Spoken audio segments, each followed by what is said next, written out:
Penutupan alhamdulillah pada hadir tuh. Yang di lubang-lubang semut pada nongol. Tapi yang utamanya lagi tamu dari ICG, keluarga besar ICG. Ada umi anak, mertua anak.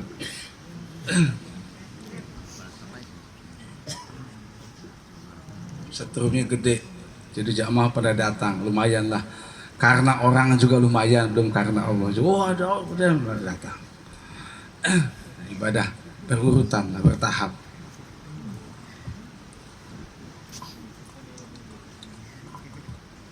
Tapi anak kalau ahli bait nggak boleh karena manusia. Oh sedikit jadi malas, oh banyak jadi semangat, oh, nggak boleh. Jadi, kalau itu ya boleh lah. Oh karena ada duit jadi berangkat, oh nggak ada duit jadi nggak berangkat. Karena hujan, oh nggak ada hujan, penuh. Pas hujan sepinya lumayan lah. Nanti kebahagiaannya pas musim halodo unggul. Begitu musim halodo baru bahagia. Begitu musim hujan sangsara gitu terus. Nah ketika surga karena ke musim halodo musim panas juga. Begitu musim hujan kan kakak deh gitu. Amal ibadah tadi karena hujan.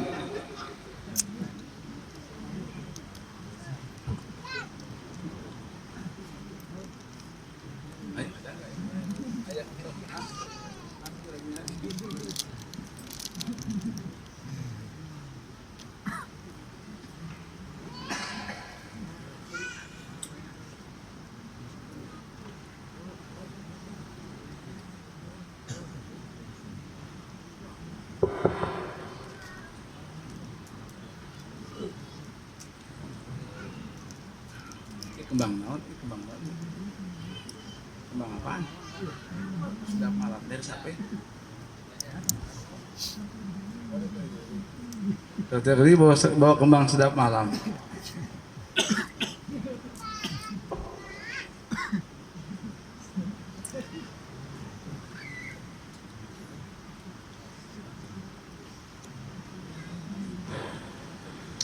Bismillahirrahmanirrahim. Assalamualaikum warahmatullahi wabarakatuh. Assalamualaikum warahmatullahi wabarakatuh. Mau bertanyakan tentang pertanggungjawaban tentang pemimpin atau keluarga.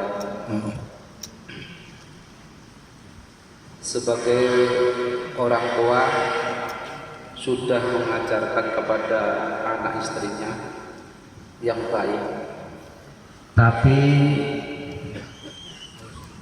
tidak bisa mengikuti orang tua.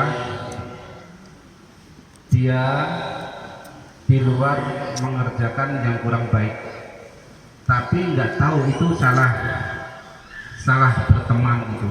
Tapi orang tua sudah mendidik yang baik semua kepada keluarganya. Itu ada tuntutan nggak kak? Orang tua kan sudah memberikan yang terbaik untuk anak istri, tapi Nanti dibukti di pengadilan Allah.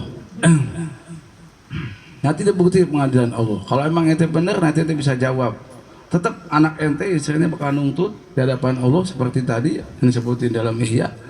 Cuman kalau ente benar, ente bisa ngejawab. Ya Allah, sudah saya beri nasihat, sudah saya beri contoh, sudah saya kasih makan yang halal. Nah, selesai. contohnya begini ya. Saya seandainya punya anak dipesantrenkan, tapi nggak tahu di sono seperti apa, gitu kan kadang-kadang begitu kan. Salah pergaulan kadang-kadang. Itu ada tuntutan nggak kan? Itu ya yang saya tanyakan, hanya itu saja. Terima kasih. Wassalamualaikum warahmatullahi wabarakatuh. Warahmatullahi wabarakatuh. Makanya tanggung jawab Ustadz Kiai yang punya pesantren itu kan besar.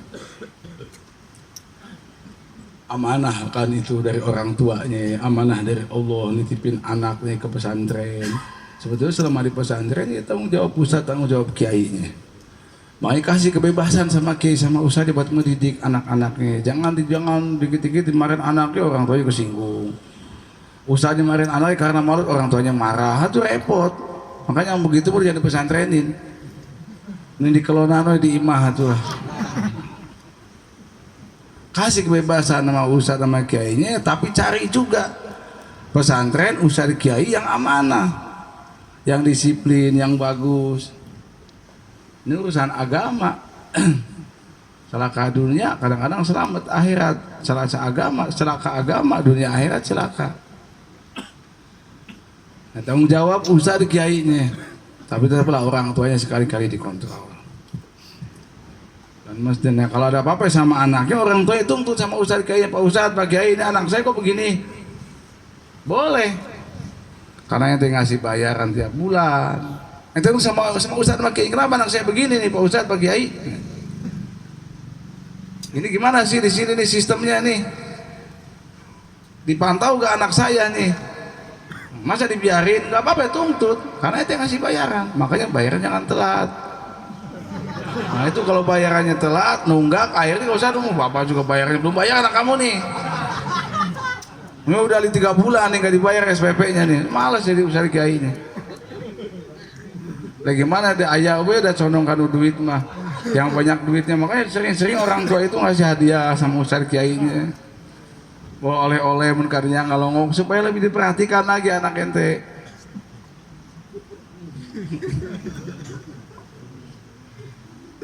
Ya juga no, aja ngandona kumis we jeung kumis.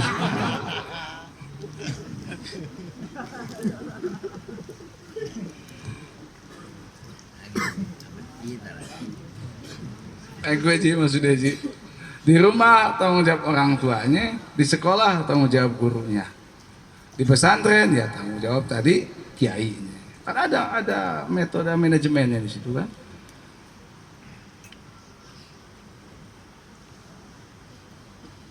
Makanya kiai ustadznya itu kalau anaknya nggak bener aja nggak mau belajar, nggak bisa diatur di pesantrennya. Nah kadang si ustadz kiainya itu telepon ngasih kabar sama orang tuanya, udah nggak sanggup bawa aja, atau anak kamu di DO.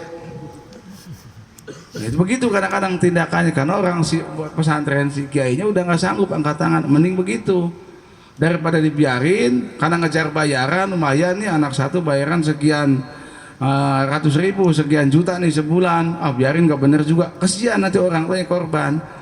Disangkanya anaknya nanti bakal jadi kiai, nah begitu pulang wah akhirnya jadi begal, jadi copet ya, macam-macam. Itu tukang ngejeman hutang, ngejeman duit. Nah, kalau yang punya pesantren, nah begitu maksudnya. Jangan gara-gara duit, nah ente ngorbanin orang lain. Ya. Cepet, kalau nggak sanggup, cepet telepon orang tuanya. Ya udah nggak sanggup, dari tegur di ini masih begini aja anak kamu. Saya kasih kesempatan sekali lagi, gitu. Kalau masih begini aja, wayahna mending dibawa pulang, weh. Karena pesantren itu bukan pelarian, bukan buangannya. Kalau pelarian buangan, oh jadi sel penjara.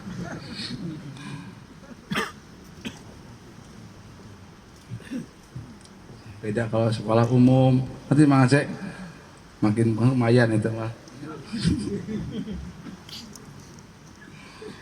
Saya ada yang mau nanya lagi sob. Ya, terima kasih Kak. Wassalamualaikum warahmatullahi wabarakatuh. Assalamualaikum warahmatullahi wabarakatuh. Tadi Pak. Budok, ayo budok. Iya. Mau bertanya Kak soal masalah tentang, kan kalau misalnya untuk masalah kesalahan yang ibaratnya seperti kesalahan yang buruk, terus setelah kita mendapatkan ilmu, jadi akhirnya kita sadar kalau misalnya kesalahan itu tadinya mungkin awal-awal mungkin dianggap biasa karena yang di lingkungan terlihatnya seperti biasa kesalahan itu tuh. Nah setelah berilmu, pahami ternyata itu kayak ternyata tuh lalu-lalu tuh jadi banyak kesalahan yang ibaratnya padahal kita sudah tahu ilmunya, cuman karena tidak percaya gitu. Nah untuk kesalahan-kesalahan yang anggap pada saat kita tidak paham, pada saat kita tidak berkeyakinan gitu loh Kak.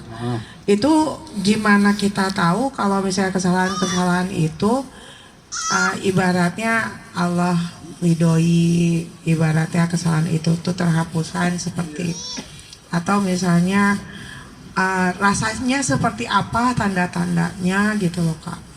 Jadi apa kita juga tidak mengacu dengan risalah Allah sudah meridhoi atau tidak, atau gimana Kak kita untuk kita sendiri yang ibaratnya tahu kalau Allah sedang meridhoi kita atau tidak gitu Kak.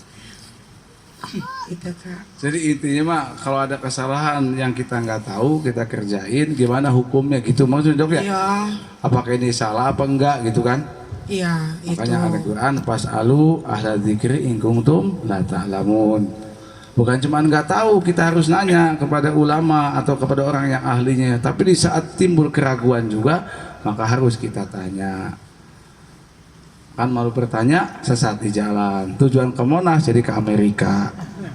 Berarti apa ya? Wajib bertanya. Fas'alu itu kan bil amr, perintah. Bertanyalah, kata Allah, perintah itu. Bukan anjuran tapi perintah. Fas'alu ahla dzikri. Ahla dzikir itu orang yang ahli zikir, ulama yang mengamalkan ilmunya, yang sudah dekat kepada Allah. Atau kalau dalam bab dunia, ahlinya lah. Jika kamu tidak tahu, kamu ragu. Yang jelas diangkat pena per kolam. Jadi diangkat, berhenti catatan amal itu cuman bagi 3 golongan. 1 kepada anak-anak yang belum balik, 2 sama orang yang tidur, 3 sama orang gila.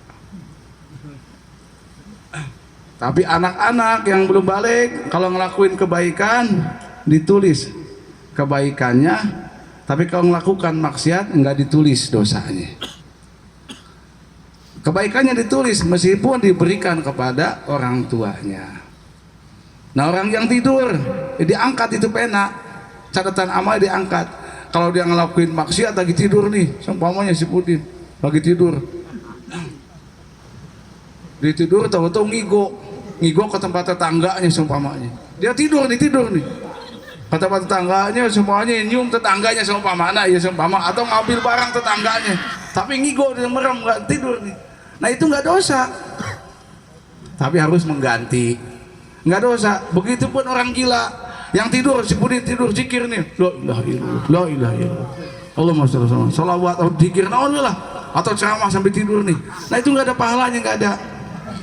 Thomas Salim nih ngigo tidur nih, tahu-tahu sedekah ke pakir miskin tapi sampai tidur nih. Tapi itu nggak ada pahalanya. Nah, makanya ente zikir sampai tidur nggak ada pahala ente. Rubi al kolam, diangkat kolam itu, catatan amal itu pada 3 golongan. Anak kecil yang belum balik, orang yang tidur, sama orang gila. Ya.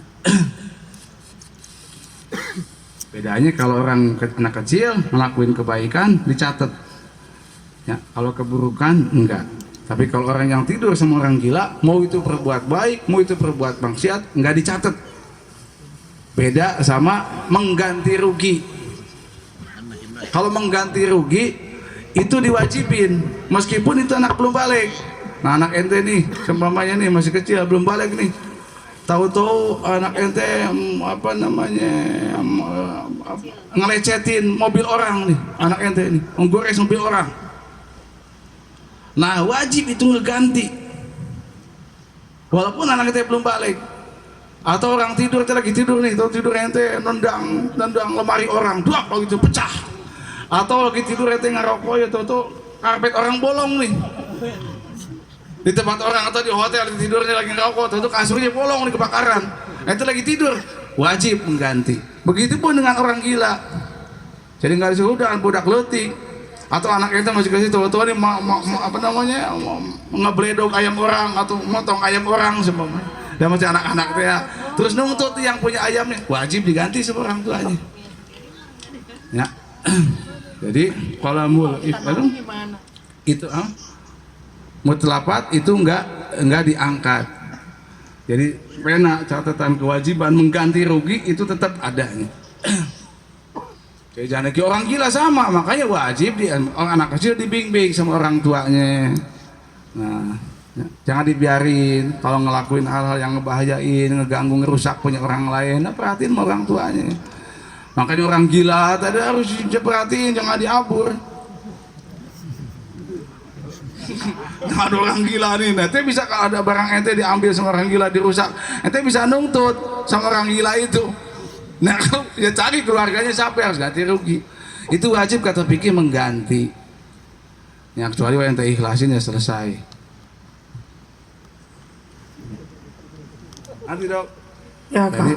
Jadi walaupun nggak tahu, kayak kita jalan kita nginjak duri nih, kita nggak sengaja tetap kan sakit. Nah, makanya tadi harus bertanya kepada orang yang tahu. Jadi kalau misalnya soal kepahaman Kak, kalau misalnya sudah paham kalau itu salah dan tidak akan melakukan lagi. Nah untuk yang lalu-lalu itu gimana Kak? Misalnya seperti ada kerugian yang ternyata ada kerugian fisik gitu yang mestinya secara ilmu tuh kayak tadi mesti diganti gitu.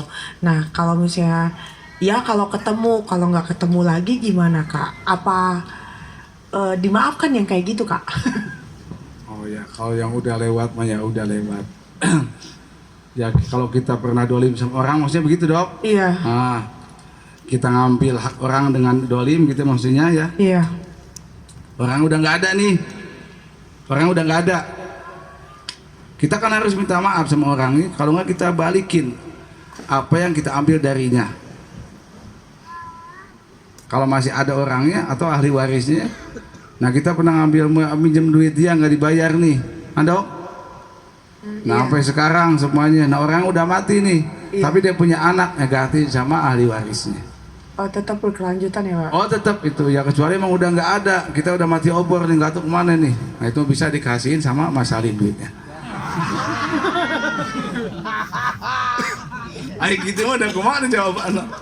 Paling jawaban Ustaz nggak ka Ustadkeun we. Kayak Ustaz dijalankeun. Dijalankeun kemana Pak Ustaz? Kayak kanu cicilan motor.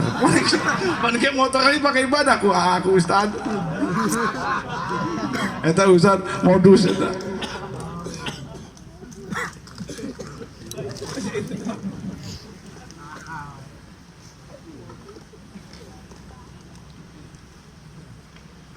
Makanya artinya wajib pertama kali itu kan ilmu agama itu di atas segala-galanya. Ya.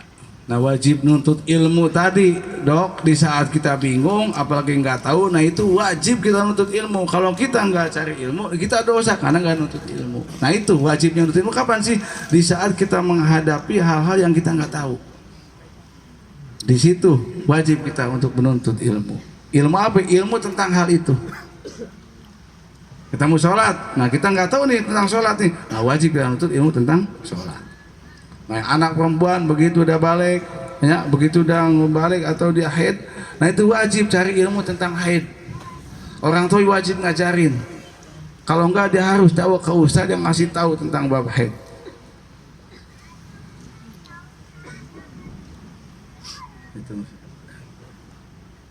Itu dok, arti dok.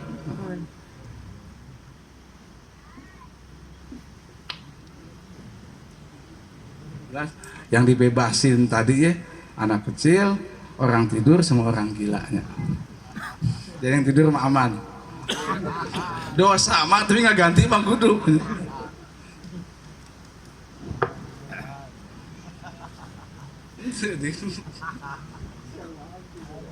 Tidur ngigo atau tuh ngambil duit orang ke rumah orang masuk nanti masalih, nah itu nggak dosa, cuman wajib ngeganti nanti kalau.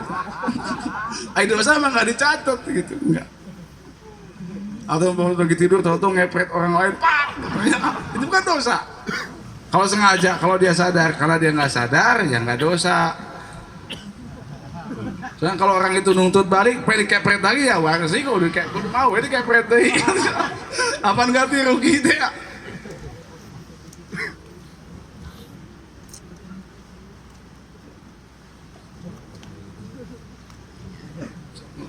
Ada lagi nggak?